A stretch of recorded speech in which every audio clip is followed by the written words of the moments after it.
Good morning. Are you ready? Let's do our language lesson. Now you're going to need 4 pages today. You're going to need pages 123, 124, 125, and 126. So I'm not sure if you tear your pages out of your book or if you just open your book. But nonetheless, you need to get to page 123. That's going to be this page. This is day 53. All right. Now, yesterday we were talking about plural nouns and the different rules on how to spell those plural nouns.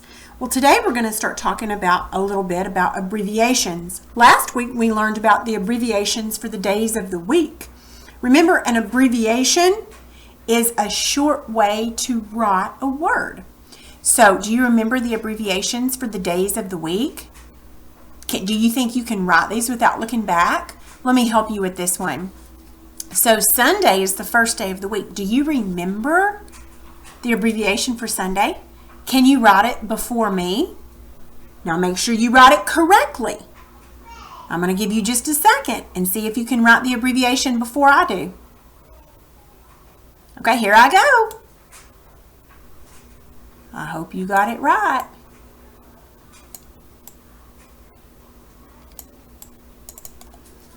Does your abbreviation look just like mine?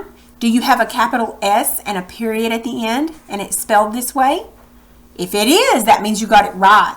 Okay, let's do Monday. I'm going to give you just a second and see if you can write the abbreviation for Monday.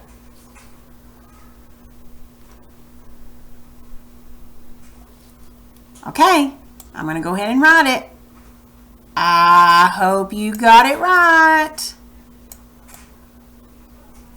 There's the abbreviation. Does yours look like mine? If it does, that means you got it right. Good job. All right, can you write the abbreviation for Tuesday? You got to beat me. Try to do it first, but do it correctly. Here I go.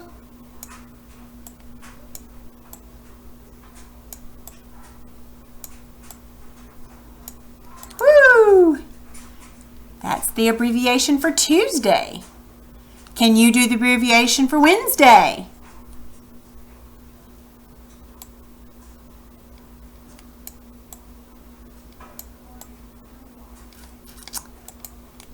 And Thursday? Make sure you write them correctly.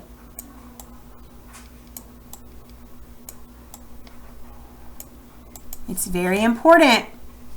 And Friday,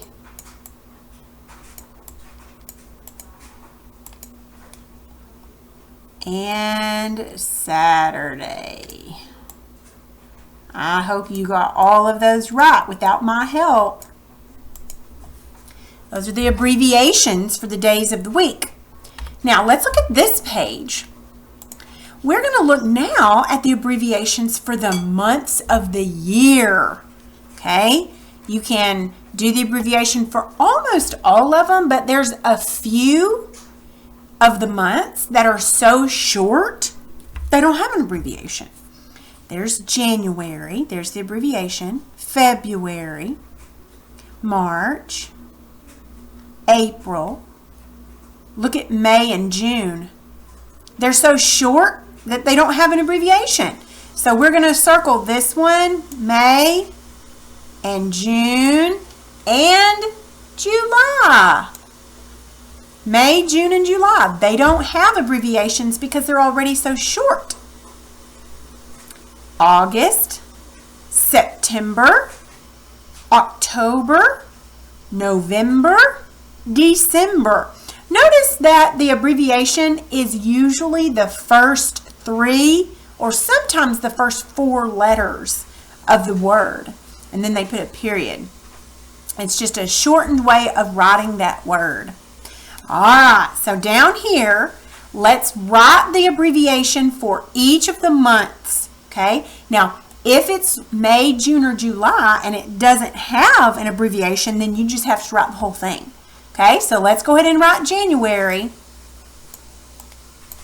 If you can't remember what the abbreviation is, you can look back up at the top. See, it's all up here. They just want you to write it. You have to make sure you write it correctly, okay? All right. Now I want you to pause this while you finish writing all those abbreviations and make sure they look good with capital letters and periods where they go, okay? All right, go ahead and do that.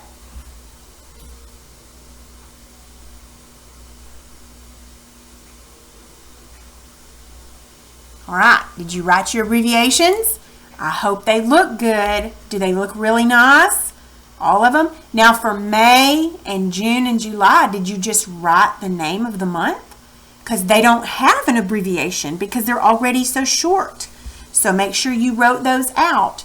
I want to make sure that your mom sees this so that she can check it, okay? I will tell her, I'll leave her a note that says to check pages 124 and 125, and I'll leave her a note. Now let's look at this page right here, page 126. Now, Claire read a wonderful new book. When you read, you learn so much about the world, things you never knew and things you never imagined. Authors write books and they use their imagination. Now, let's see if you can tell your teacher, in this case, you'll have to tell your mom, a short story using the images below and your imagination. Okay, now think of all these things that she's looking at here. Okay, now she's got stars, planet, gift, cake, flowers, book, pear, earth, hearts, rabbit, cherries, pencil. These are all these things that she's thinking about. All right, now it says to think about all of those items that she's thinking of. Okay, and make a story out of it. You don't have to write it. All you have to do is tell it to your mom. Make sure you don't have to use all of these things, but use several of these things when you tell your story. Also, give your story a name. Every story has to have a title, so make sure your story has a title. And there has to be some sort of action. Somebody has to do something in the story. And there also needs to be some sort of adventure. Maybe something was found. Maybe it was returned to its owner. Or maybe something was given to someone. And give your story a happy ending. Can you do that? You do not have to write it, but you need to tell the story to your mom. But you want to just sit there for a few minutes and think about a story. Think about all the things that are the things that she's thinking of, and see what kind of fun things come up in your mind. And then you can tell the story to your mom, okay? All right, and when you're finished with that, make sure you practice your spelling and do your reading, all right? That's all for today.